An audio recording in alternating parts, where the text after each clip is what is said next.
Kwenye line hapa tuko na Mr. Agweyu Collins, na huyu mmoja kwa mmoja anapatikana kule Nairobi nchini Kenya. Agweyu, habari za Nairobi? Salama sana, Nairobi tuko salama, labda upande wa Dar es Salaam. Upande wa Dar es Salaam ni salama kabisa, na Watanzania na kusikiliza ipasavyo, lakini pia hata wakazi wa Nairobi kwa na kufuatilia pia kupitia online. Agweyu, kinachoshuhudiwa sasa ni kuandaliwa kwa mazungumzo baina ya taifa la Iran lakini na Marekani, hasa yote kwa hilo kaa chini mara baada ya Marekani kutoa vitisho kuishambulia Marekani na kuishambulia Iran pia kitaka kujibu. Sasa imefikia hatma sasa kwamba wakae mazungumzo. Pengine kwa hilo, je, hayo mazungumzo ambayo yanapangwa yana uhalisia ama kuna namna ambavyo inatengenezwa lakini hakuna mazungumzo ya namna yoyote? Jambo la kwanza, kuna mambo kadha wa kadha ambayo hiyo yameweza kusababisha yale ambayo yanaendelea kati ya Iran na Marekani. Na katika baadhi ya mambo ambayo yameweza kusababisha tutasema kile kimesababisha matatizo, jambo la kwanza ni mambo ya kinuklia. Ifahamike kwamba Iran na Marekani imeweza kuwa na mikataba tofauti kuhusiana na mambo ya kinuklia na vile ambavyo Iran inafaa kufuatilia mikataba hizi. Lakini kwa sasa kulingana na Marekani ni kwamba taifa la Iran limeweza kuenda kinyume na mikataba ya hapo mbeleni, na kwa sababu ya hayo itakuwa jambo jema ikiwa kwamba taifa la Marekani litaweza kutumia nguvu za kijeshi ili kuweza kusababisha au kufanya taifa la Iran lisiendelee na ile nguzo yake ya kinuklia. Jambo la pili ni kwamba kwa sasa taifa la Marekani linasema kwamba uongozi wa Iran wa sasa kwa njia moja au nyingine inaweza kukandamiza haki za kibinadamu. Tumeweza kuona maandamano tofauti katika taifa la Iran, na kwa sababu ya hayo imekuwa rahisi sana kwa rais wa Marekani kujitokeza waziwazi na kusema kwamba ikiwa wataweza kuingia katika taifa la Iran, basi itakuwa kwa sababu ya wananchi ambao wanakandamizwa na ile uongozi ambao uko mamlakani kwa sasa. Tukirejelea swali lako kana kwamba kutakuwa na uwezo wa mazungumzo, la kwanza tutasema kwamba ikiwa uongozi wa sasa wa Iran utaweza kurudi nyuma na kuweza kufuata yale masharti ambayo taifa la Marekani imeweza kutoa, ikiwa kwamba kuna yale mambo ya kinuklia, kuna ile nguzo, kwa sababu ifahamike kwamba taifa la Israeli ni rafiki mkubwa sana wa taifa la Marekani, na ikiwa taifa la Iran litaweza kutengeneza vyombo vya kinuklia, basi itakuwa tishio kwa Israeli na pia kwa taifa la Marekani.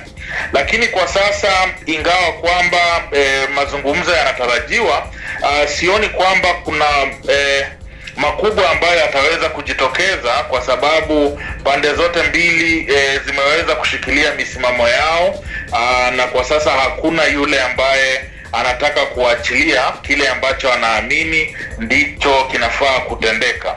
Na kwa sababu ya hayo, hata ikiwa mazungumzo yataweza kujitokeza, itakuwa jambo la busara, kwa sababu kwa sasa kuna ule tutasema kwa Kiingereza ile tension ambayo inaendelea, na ikiwa kwamba mazungumzo yataweza kuendelea, itakuwa kwa njia moja au nyingine ya kuwapa muda kutafuta mbinu zingine za kutatua mambo hayo. Lakini kwa upande wangu sioni kwamba kana kwamba mazungumzo hayo yataweza kuzaa matunda yoyote ikiwa viongozi wote wawili wataweza kushikilia upande wao. Mmoja kati ya kauli ambayo Mr. Agweyu ametoa Khamenei, kiongozi mkuu wa Iran, ni siku ya juzi kama suni jana, kuhusiana na kwa Marekani endapo ikishambulia Iran, hasa vitapamba zaidi moto Mashariki ya Kati, kwa maana kuna namna pia Iran nayo itafanya. Iran hivi ni kauli hii hasa inaashiria nini pengine kiujumla?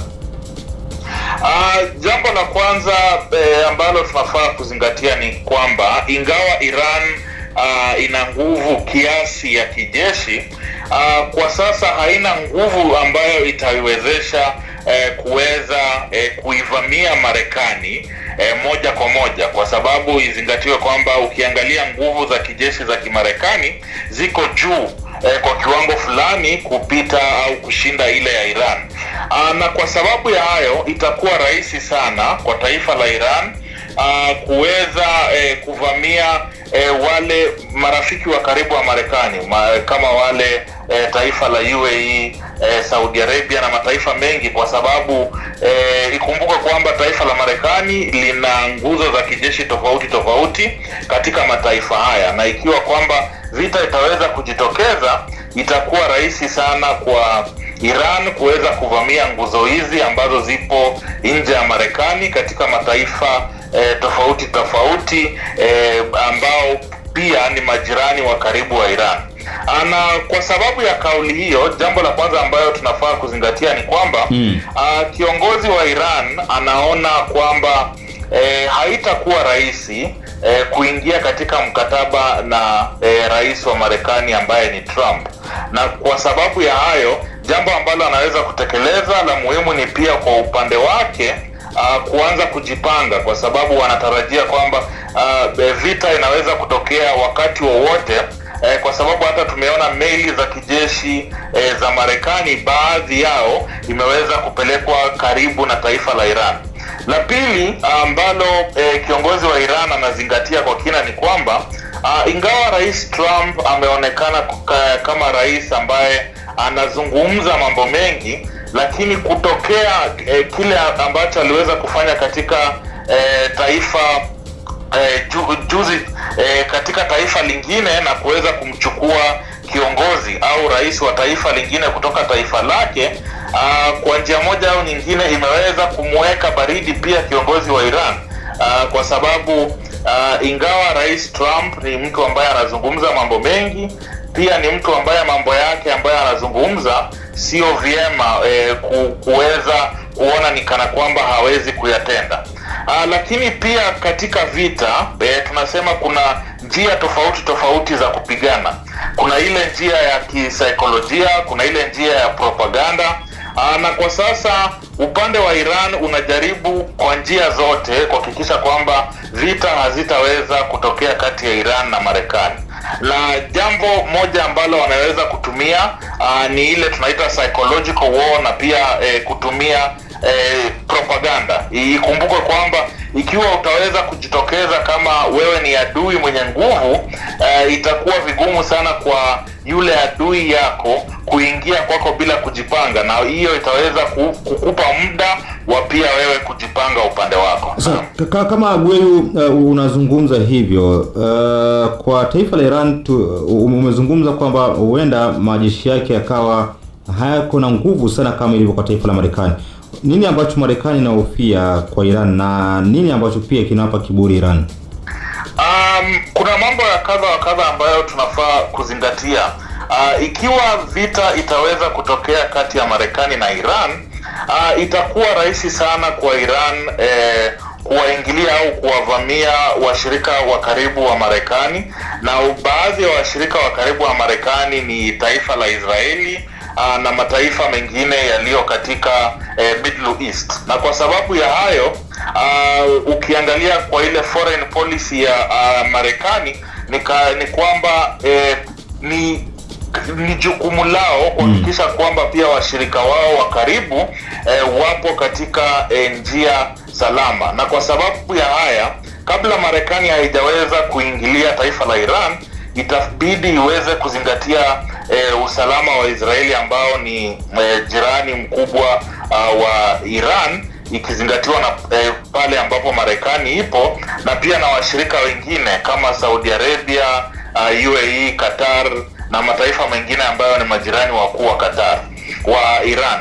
Na kingine ambacho kinafaa kuzingatiwa ni kwamba ikiwa Marekani itaweza kuingilia vita kati ya Iran, kwa sasa hatujajua wazi ikiwa kwamba Iran ina vyombo vya nuclear, na ikiwa kwamba wana vyombo hivyo vya kivita, basi ina maana kwamba hata ikiwa taifa moja litaweza kushinda, basi yale madhara ambayo yanaweza kutokea katika vita hivyo yatakuwa makubwa sana kwa upande wote mbili. Sasa ni vyema sana pande zote mbili ziweze kujipanga, na ndio kwa sasa tunaona pande zote mbili zinaweza kuongea na kutoa kauli tofauti ili kuhakikisha kwamba upande ule mwingine unaweza kuogopa upande mwingine. Naam.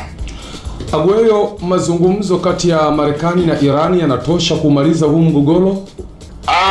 Kwa sasa nitasema hapana, kwa sababu kile ambacho Marekani inataka kutoka kwa Iran ni mambo ambayo hatutarajii kwamba Iran itaweza kukubali moja kwa moja.